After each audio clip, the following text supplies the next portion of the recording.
Hello and welcome. Hope you are having a great Monday. Welcome to this Common Futures Conversation webinar on green energy transition. My name is Amanda Willbye, and I will be your chat during this webinar. Common Futures Conversation is a flagship Chatham House project centered on bringing together young people from Africa, Europe, for discussions on important topics to devise solutions. This event is a culmination of a month-long discussion on green energy transition. A big welcome to all Common Futures Conversations community members, Chatham House members, and all who are participating through Zoom or joining via Facebook Live. This year is a so-called super year for environment with COP26 around the corner. And energy transition is fundamental if we are to reach net zero as well as Sustainable Development Goal 7. Energy transition is not only about building a more sustainable future, it is also a socio-economic issue. We can't leave anyone behind. For instance, at the same time as we see electricity prices going up, the pandemic has digitalized our society in an extreme pace. We need to make sure that we don't increase the gaps and inequalities in our society. Energy transition, if done right, can play a major role in creating more inclusive society. So it's a great honor to present our experts for today. Emmanuelle Pinault, Director of City Diplomacy, C40 Cities Climate Leadership Group. Emmanuelle created C40 City Diplomacy program in 2015 and is in charge of leading C40's engagement in global policy debates, particularly the Paris Agreement on Climate Change, the 2030 Sustainable Development Agenda, as well as more recently, the COVID-19 recovery at a global and national level.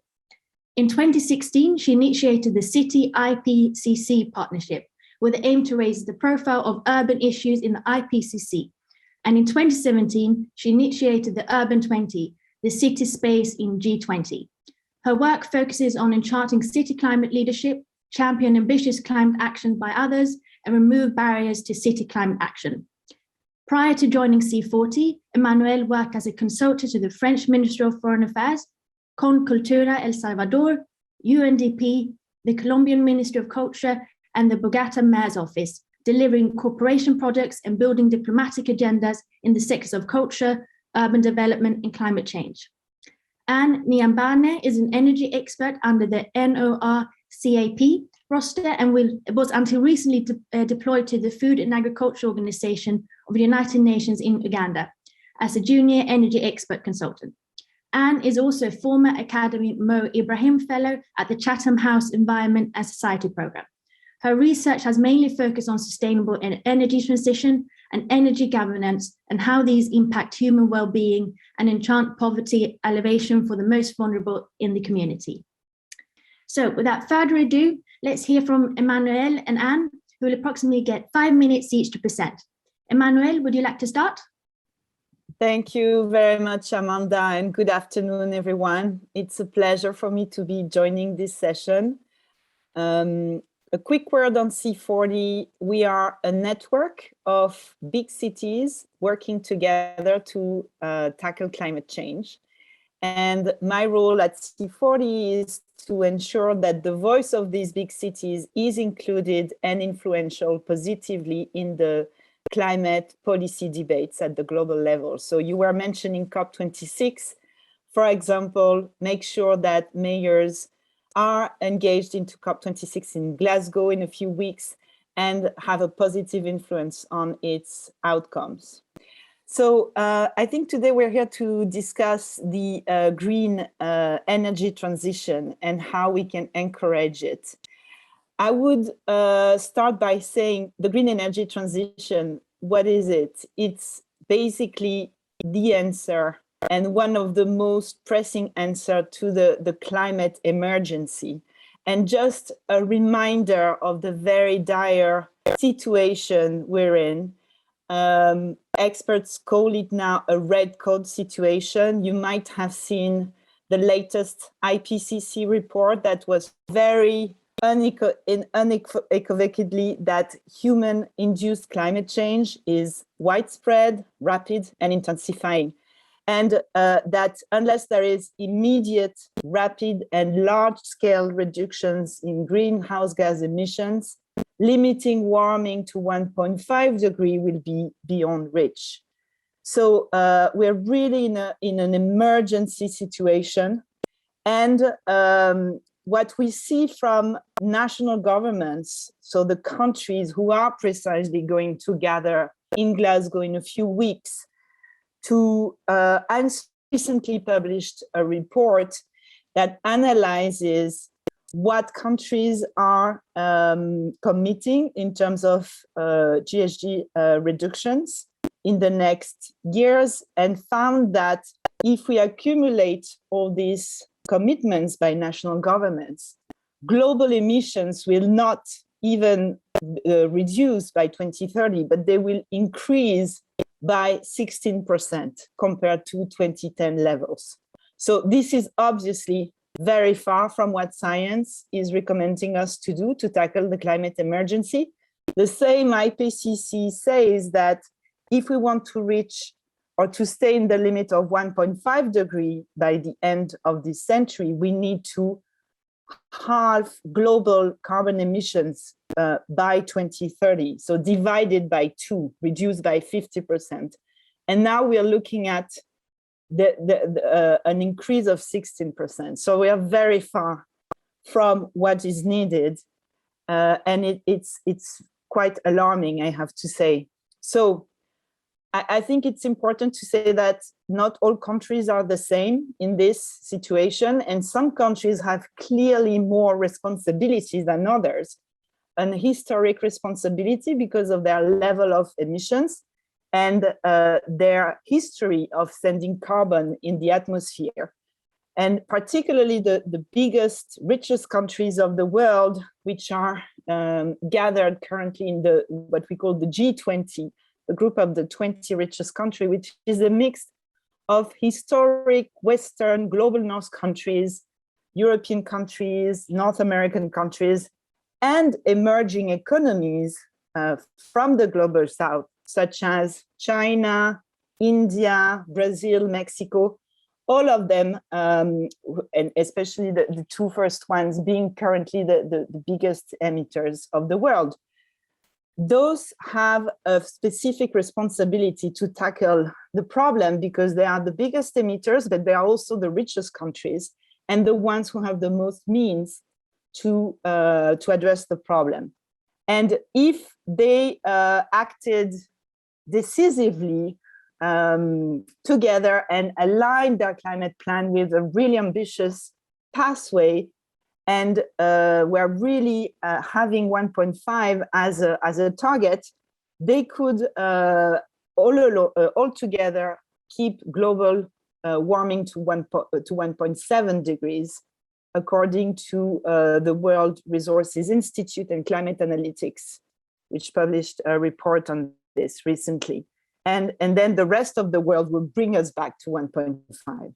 So really there is this idea that a lot of the answer is in the hands of a very few group of national governments.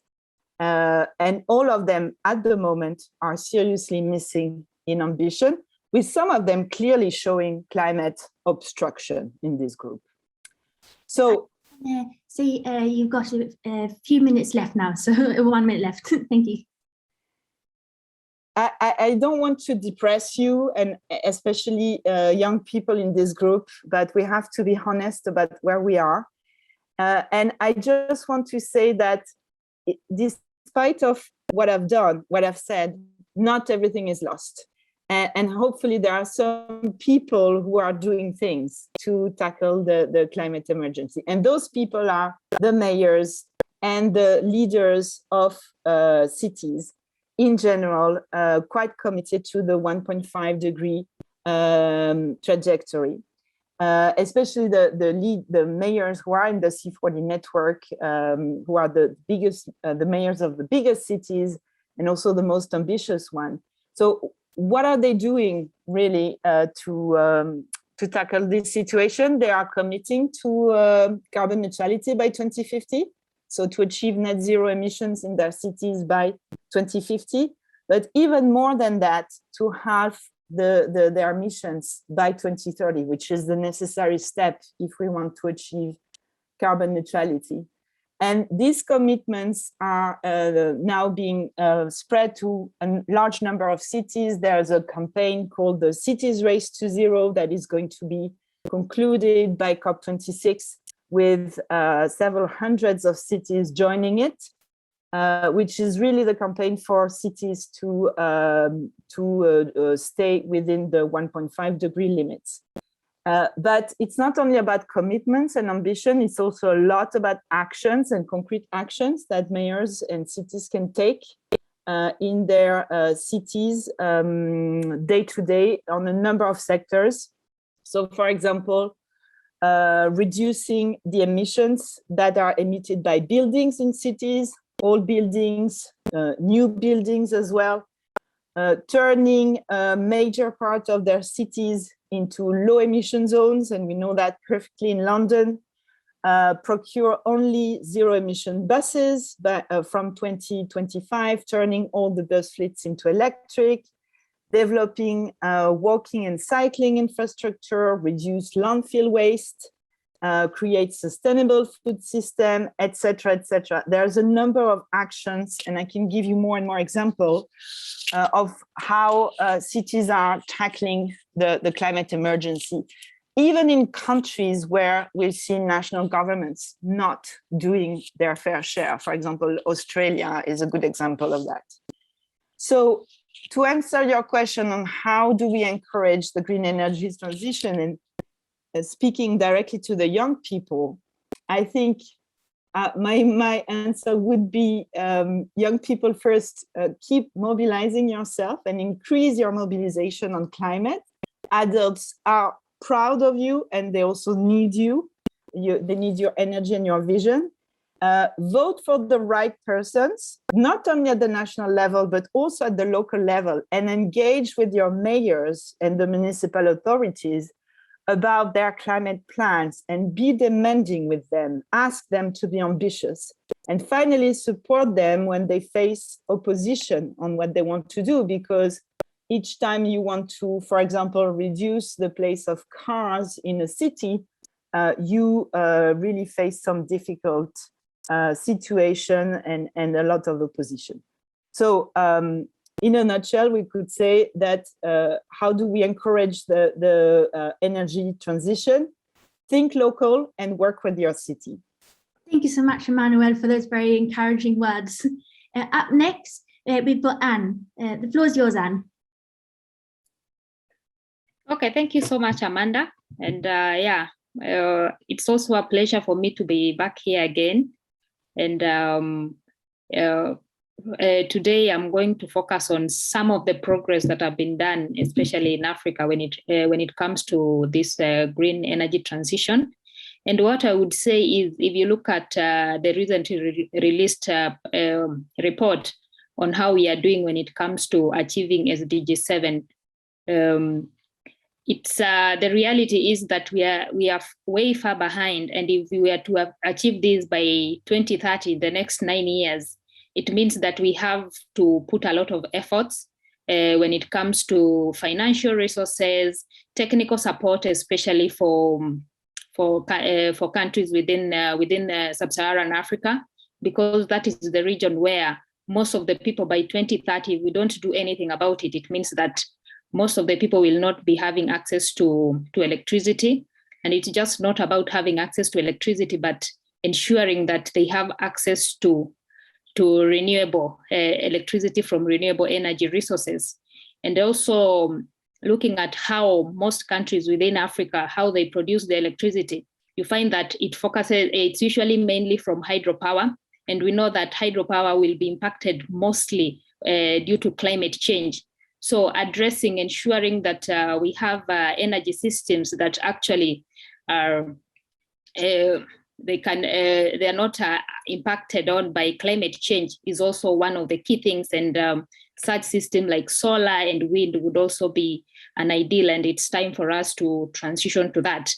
And looking at which kind of progress we've been making in the continent, I will talk about the different projects that are being done at the global level, and using SDG as the anchoring goal for most of the developments that are happening within the region. then you'll find that countries are really trying to support the Africa region.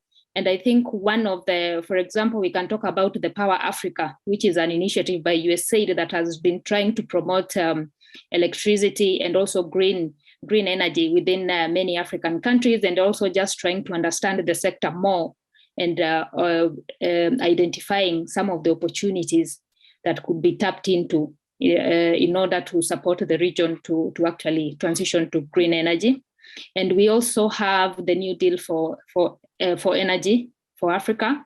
That's also another one that has also been supported. And we have World Bank and the IMF that have been doing some amazing job trying to support the green energy transition. And I would say, for example, for World Bank, we have a very big project here in Kenya, and it's an off-grid solar project that is focusing on communities up north of Kenya, which are considered as the last mile communities, because they are very far away from the grid, and extending the national grid to such regions doesn't make any economic sense. So through that support, so they are developing like almost 200 mini grids just to support such kind of community so that they are able to access electricity. And coming down to the regional level, what countries within Sub-Saharan Africa are trying to do also is looking at, for example, the regional power pools. This is also another opportunity for countries to actually gain access to green energy. And it's the idea is to ensure that if you're living in a particular country, you don't need to transport electricity from very long distances. So you can just either, if you have a surplus, you sell it through the regional grid, or if you're near another country, it's easier for them to actually exchange, such that the communities are able to access electricity through those regional power pools that are connected, that are interregional. And I can talk about, for example, the East Africa Power Pool that covers Kenya, Uganda, Tanzania, Rwanda, and also South Sudan is also part of it. And it ensures that if for example, if communities near the border of Uganda do not have access to electricity, Uganda can actually sell us the surplus so that you ensure that those communities have access to electricity. And then if you come down to what is happening at the national level, there are so many opportunities there are so many avenues that are being used to ensure that communities have access to green energy. And one of them is through just having some regulation when it comes to public-private partnership. And this one is just to encourage private sector to come in and also support in terms of the generation of electricity. And also, like currently in Kenya, private sector can be involved along the entire value chain of the electricity. So they can generate the electricity, transmit it, and distribute it at the local level. So such kind of arrangements are also supporting efforts towards this green transition. And also because affordability has been a very big challenge, and that's what most people usually assume, that when electricity is produced by the government, it's usually cheaper as compared to when it's a private sector kind of arrangement. So in order to cushion even the community from the high tariffs that sometimes come with these projects that are trying to promote green energy. So there have been ideas about having a tariff differentiation, where, for example, if an energy project is in a rich neighborhood, the tariff that the rich people are paying compared to those in low-income household or people with low purchasing power, the tariff is different, such that it balances out. And also the private sector partners are getting support from development partners just to de-risk their projects when they're implementing. So also that what ensures that the affordability of the electricity that goes to the consumer is more affordable, addressing the affordability challenge that has been a key issue. And then we've also been having, it's called a transformer maximization, where if you're within a particular radius of a transformer, an electricity transformer, you are actually able to get electricity at the connection fee is very little, such that they ensure that the transformer has been used to the maximum. So these are the kind of things that are being done to ensure that communities have access to electricity, and also just not access, but access to green electricity. And we have also governments that give, like right now in Kenya, a private sector company cannot come in and produce electricity from an unrenewable energy resource. That has been, the president just declared that, I think 2 or 3 years ago. So any private sector company that is coming in, they have to produce electricity from a renewable energy resource for them to actually get the agreement from the ministry, which is also another way for them to actually promote this green energy transition. I think that will be it. And maybe I can just mention one thing. It's under the Sustainable Energy for All, for them to try to ensure that countries are actually, everybody has electricity or have access to electricity by 2030. They have developed this new business model and they call it the Energy Compact. And this is an opportunity for different different actors to actually pledge a certain amount of money to support electricity access, depending on whichever region, whichever sector that you want to focus on. So it's also another way to ensure that as we are carrying out this transition, nobody is left behind, and also countries within sub-Saharan Africa that are struggling also get an opportunity to be boosted for them to make this transition like everyone. So thank you. That's all from my side for now. Thank you so much, Sham, for that pedagogic and clear explanation on community level energy transition.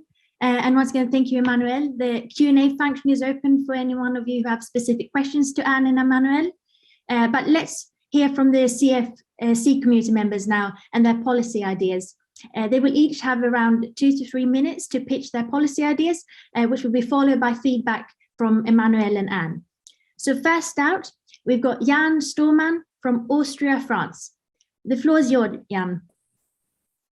Thank you so much. And thank you to Emmanuelle and Anne, and thank you to you, Amanda.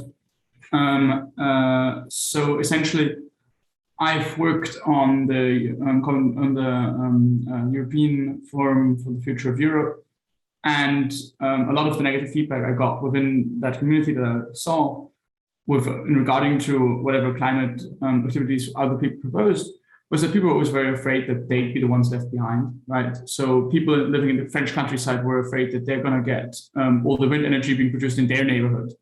And people working somewhere in Germany in the coal sector were afraid it's going to be their jobs that get lost, etc.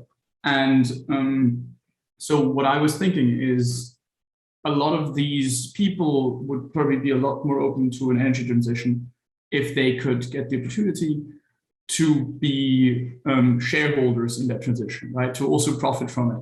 So instead of just having wind parks somewhere in the French countryside and having the profits being shared by a few people in Paris, for instance, have the local community share that too. And to elaborate on that idea, right? That kind of applies internationally as well. There's communities, as you rightly pointed out, that are highly dependent on fossil fuels, and especially in less developed countries. And if they could also profit from the transition that they're going through and being supported throughout it, they'd be more likely to do it. And so what I'm thinking is, by pushing for this stakeholder shareholder approach, locally, nationally, and internationally, we might be more likely to get more people on board with a transition plan that seems at the moment to be rather unattractive to the most disadvantaged in society that feel like they'd be suffering the most from it. So that's all. Thank you. Anne, would you maybe like to start the feedback? Yeah, what I would say, it's actually a very good idea, because one thing that I've learned over time is the importance of engaging the community. And sometimes if you implement a project and you've not really done like a community engagement and for example accountability kind of approach, or just citizen participation when it comes to any project, sustainability of such projects can be an issue. So it's important for for any project to actually engage the community so that there is community ownership and a community buy-in, such that they look at it as their own project and they are able to support it, and because they understand it. Most of the time we assume that when you go to a community, when you bring them something good, it should automatically be good to them. But the fact that you did not involve them, it means that they'll still look at it as an outsider kind of activity and a project, and most of the time they usually don't treasure it, and even it can lead to vandalism and all that and other negative impact. So at the end of it all, you find that the impact that the project was intending to achieve is not achieved at the end of it all. So for me, I would say that, yeah, that is a very good direction, and it's actually the right way to do things when it comes to implementing any project. Yeah, thank you. Emmanuelle, do you have any ideas about Jan's idea? Yes, thank you, Amanda, and thank you, Jan, for this great proposal. I think the question of the energy transition at community level, it's not only a question of ownership, as Anne just described. It's only very much a question of justice, and the imperative we have to make sure that the energy transition is actually benefiting everyone in society, and not only a small group of privileged elite people in big cities. And what you just described about the concerns in the coal mining regions in Germany is one example of that. But there are many other sectors in other regions of Europe that are directly impacted or are going to be impacted by the energy transition. So how we ensure that not only everyone is involved and feels included into it, but also that nobody is negatively impacted. And I think one of the worst impact that we can observe is obviously the question of job loss versus job creation, which is really a very acute question. When it comes to the workers of the coal mines, for example, or if we think of the future ending of internal combustion engines and the ban for diesel cars and petrol-driven cars, which will happen in the next 15 years, what will happen with the automobile industry and all their workers? So it's a very, very serious question. It's actually the most important question that the governments have to answer right now when they plan the green transition. So it's not only about planning a green transition, it's about planning a just transition. So a green and just transition is really the key element here. So I think there are many ways to do this. Your proposal to involve the communities and the population as shareholders is an interesting one, certainly something to be explored. There are other ways also probably of including them through social dialogue. The unions, for example, are already quite mobilized on this to ensure that the just transition is actually something being done with the workers and not without the workers. But it is really very spot on question you put on the table, and I think everybody in Europe right now is aware that this is the main question. And this is why the discussions around climate targets in Europe are so difficult, because some countries are going to be more impacted than others. The countries who still produce coal, for example, in Eastern Europe, and are blocking the European climate ambition for that reason. So it's a very good question. Congratulations. So our next speaker, we'll come back to Aisha in a few minutes. And our next speaker is Andrew Prince Johnson from Uganda. Andrew Prince Johnson has had also a bit of technical issues. So we see, I might read his idea out for you. Oh no, wait, we're going to Aisha then. Aisha's here. All right, good afternoon, everyone from Nigeria. Thank you very much for giving me the opportunity. And just like other colleagues on the platform have given their insights on the way forward to energy transitions, my own points are tied down to how we can adequately utilize resources around communities here in Nigeria, specifically in Borno. If I must mention, I am from Borno in northeast Nigeria, one of the epicenter that has been hit by the insurgency happening here in West Africa. So basically, the issue currently we are facing in Borno is we are 8 months out of electricity supply, and we have to leverage on other available alternative sources, which is basically solar power. And this has actually posed to be unaffordable for even the middle class. So this is something that now has to do with the elites who can only access it. So I look around communities here. One of the impacts and effects of the insurgency here in Nigeria has caused increased population, and the communities around here in Borno are actually dense, and it has led also to the generation of outrageous deposits of waste across communities here that has not effectively managed. And I am currently running a master's degree program in advanced chemical engineering, and I'm focusing on renewable energy, the production of green energy from biomass, which is practically about 80% of the waste deposits around here. So I think how we can get the communities to also participate in the energy transition modalities, and for us to be able to reach the set targets for the different platforms with the SDGs, the Kyoto Protocol, and a whole lot of platforms and a whole lot of policies that are underway to ensuring that we have sustainable cities. I think what we should be doing is strengthening the community structures at that level.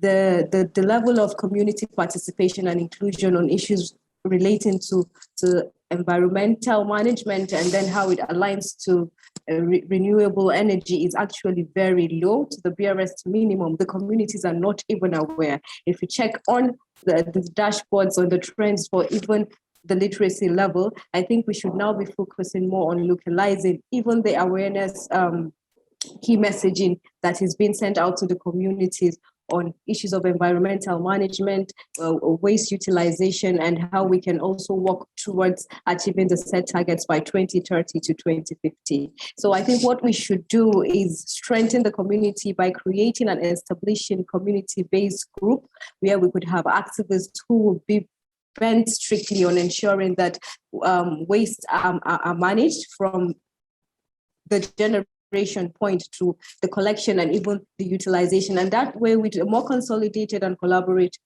efforts, we could get even other donor agencies to come into play to support the implementation process.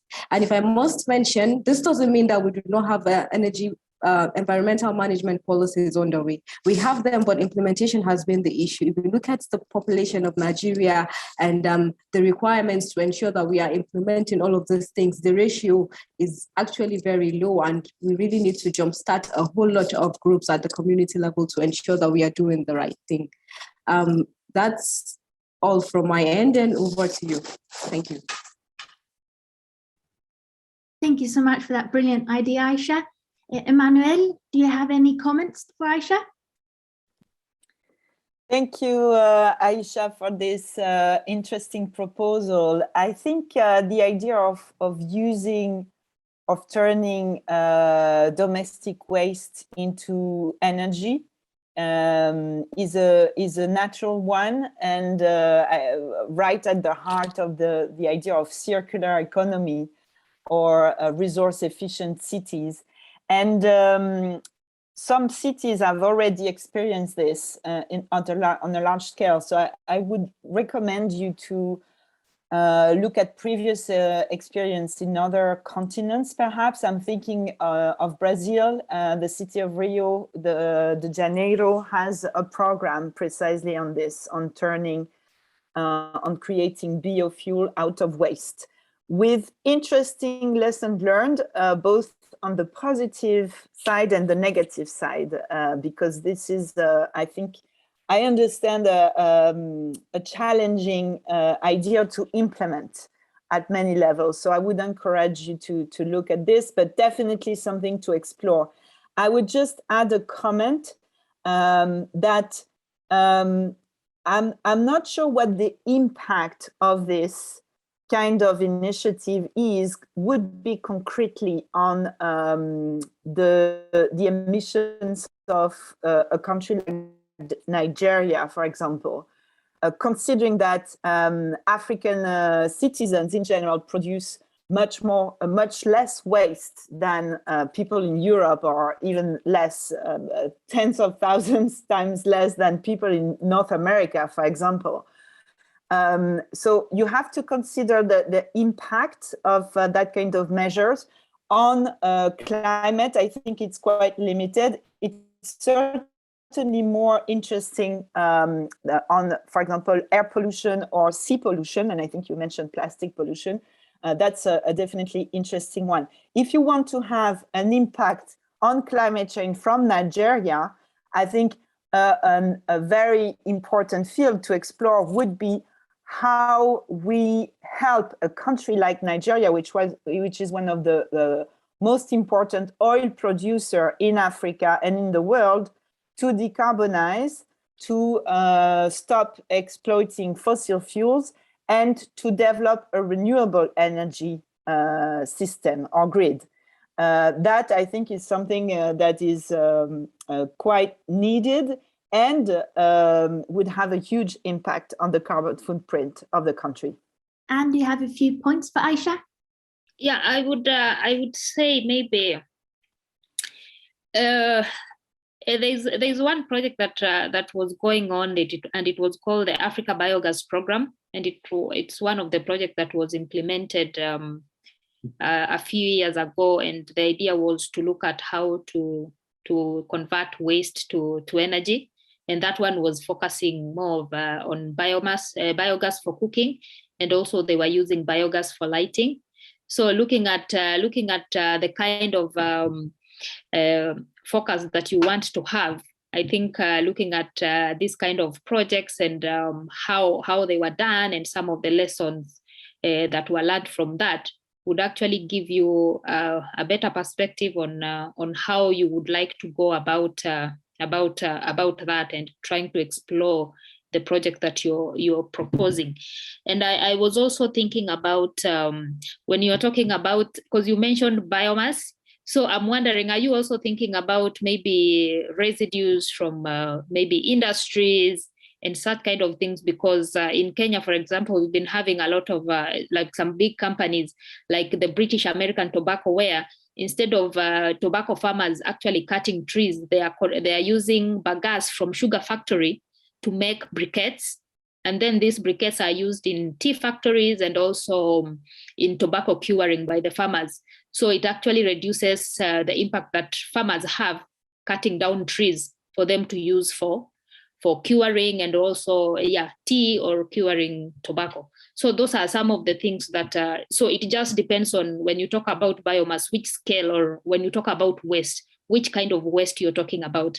And maybe I can point out one thing about if you're thinking of using human waste for producing energy, that is a very tricky and very sensitive topic when it comes to the African culture. And it's something that has been done in Kenya.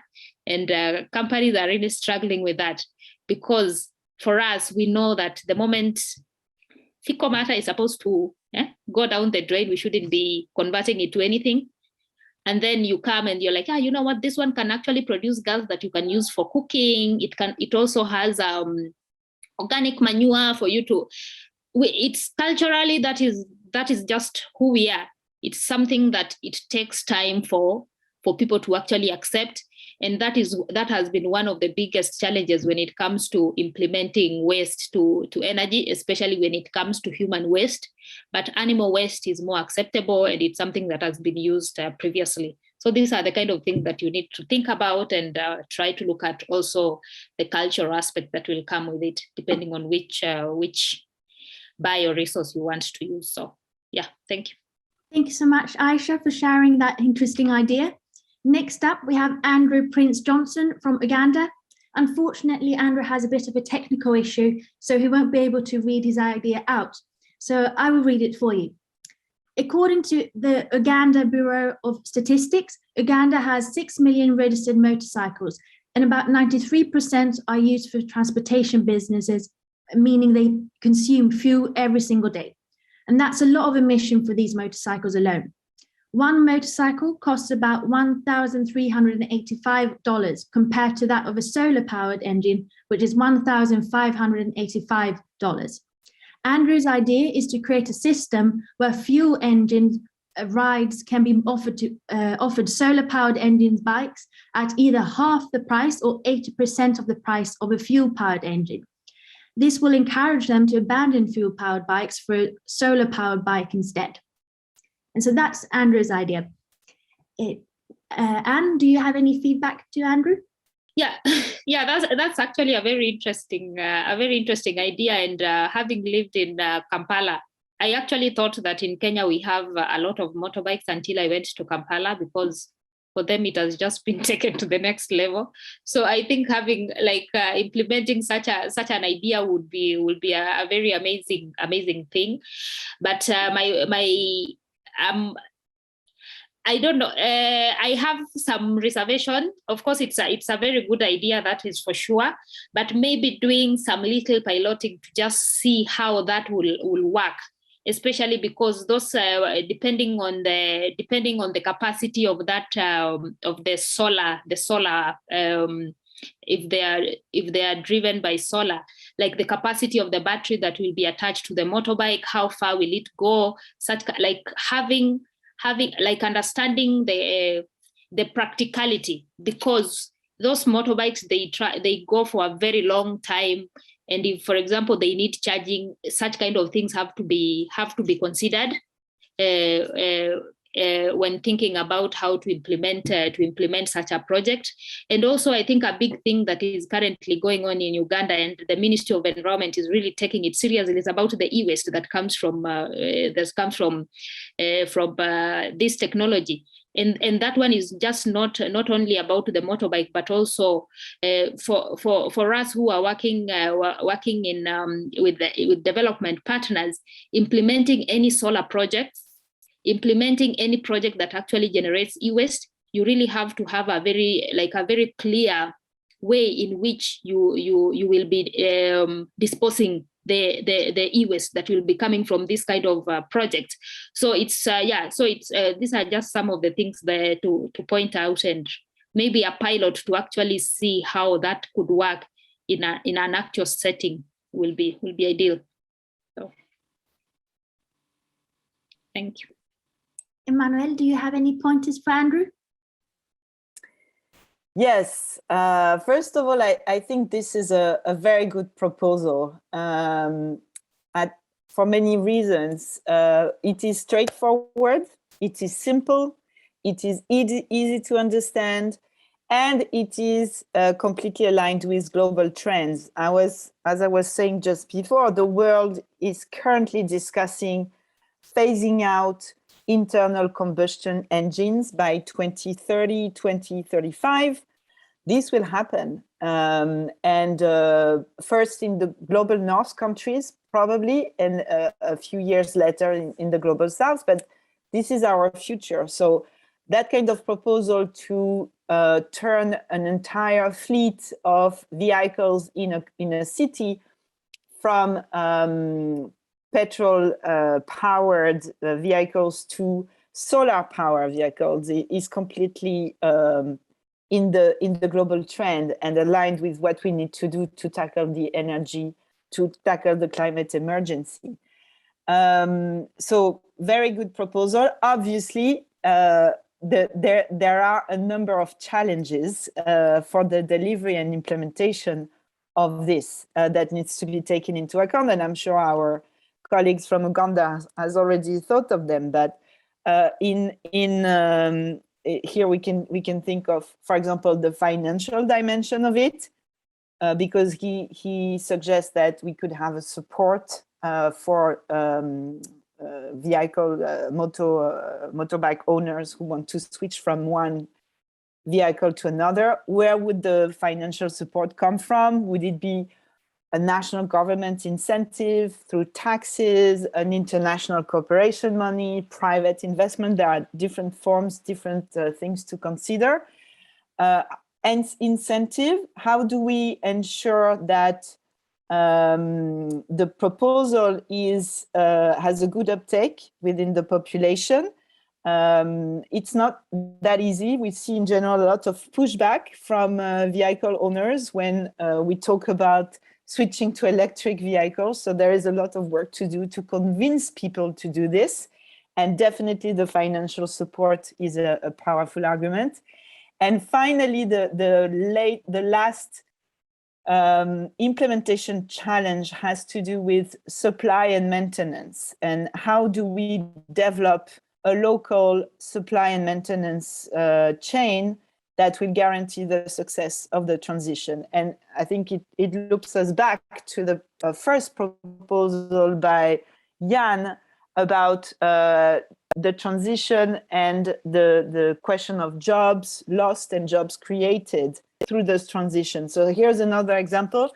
If you transition all the vehicle in a country like Uganda from one technology to another, a lot of people who are working to maintain this technology are going to be left without a job. And on the other side, we will need a lot of people to be supplying this new technology and maintaining this new technology. So all of this is a huge shift. It will create some dramas, but also a lot of opportunities, and it has to be organized from a policy perspective. And so really the implementation of this is a key element, but a very good idea. So I encourage you to dig it much more. Thank you everyone for sharing all those fantastic ideas and all the feedback as well, Emmanuelle and Anne. We received one question, which is to Emmanuelle and Anne, from Ben. If you could change any one policy at the COP, what would it be? And what would it be the single win? Anne, would you like to start? Sorry, can you repeat the question? Yes, of course, sorry. So Ben's question is, what would be if you could change one policy at the COP26, what would it be? And what would the single win be in policy aspect? Okay, first of all, maybe I would like to say I don't know which kind of policies are going to be at the COP, but I think the one that what I would say when it comes to energy transition, especially within African countries, the reality is that if the current trend is what we are going for, Africa, most sub-Saharan Africa countries or communities or people are not going to first just having access to any form of energy. That is the current reality. And if now we go to even switch further and say that it's just not just having access to energy or electricity, it's about having access to electricity from renewable energy resource. That is a very different ballgame that is right there, and that needs to be addressed. And I look back and think about when you're talking about the Paris Agreement and all that, and in terms of there was this polluter pay principle and such kind of things, and the carbon trading that is currently happening. It means that some countries, those ones that have money, will keep doing their business as usual, and then those that don't have money, it means that they are the ones who are actually going to be told, you know what? Yeah, we know you have a fossil fuel, but you cannot use that. So you have to go so that we don't make the same mistakes that the developed economy actually made. So, and I'll look back at what Emmanuelle said when we started. It's about is it justice for such kind of countries? And I think we also had this discussion during my first session with the with the young people from Africa and Europe, and I said that some countries are really struggling to actually not only just meet just lifting their communities from poverty, but they also have to do other things, like, for example, having oil in your country, but you can't utilize it because it's an unrenewable resources. So such kind of dynamics need to be understood, and also ensuring that, of course, it's about ensuring that there is environmental sustainability and all that. But where do these countries actually strike the balance? So I've just rambled, but I hope you understand what I'm trying to get at. Yes, that was brilliant. Thank you. I see we have got 1 minute left, so I don't know if you're able to say something in just a few seconds, Emmanuelle, at some points and thoughts you got. Well, this is a tough question, Ben, effectively, but definitely phasing out completely fossil fuel is the number one policy decision that has to be taken. And as you described, Anne, is a very difficult decision to be made by a number of national governments. The ones who are struggling with development issues and counting on fossil fuels to support this development, and obviously all other governments who are taking their wealth from those fossil fuels. But I mean, we have no choice but to do it. Now, this really raises some climate justice issues that you've underlined.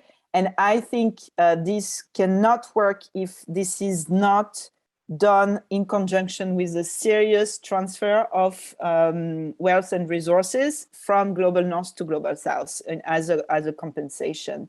There is some of it in the Paris Agreement already, but it's far from enough. And it needs to be first implemented and second increased the level of finance that has to be transferred to the global south in compensation of these trade-offs that we have to do if we want to get rid of fossil fuels. Thank you so much for those points, and thank you, Ben, for the question. Unfortunately, we're running out of time, both when it comes to making changes to improve the environment, but also this webinar, unfortunately. But thank you so much for these fruitful conversations, everyone. Thank you, Emmanuelle and Anne, for taking your time to share your knowledge. Thank you, Jan, Aisha, and Andrew, for pitching your brilliant ideas. Thank you, the Common Future Conversations community, Chatham House, and all of you who joined us for the event today. Hope you have a great Monday and see you next time.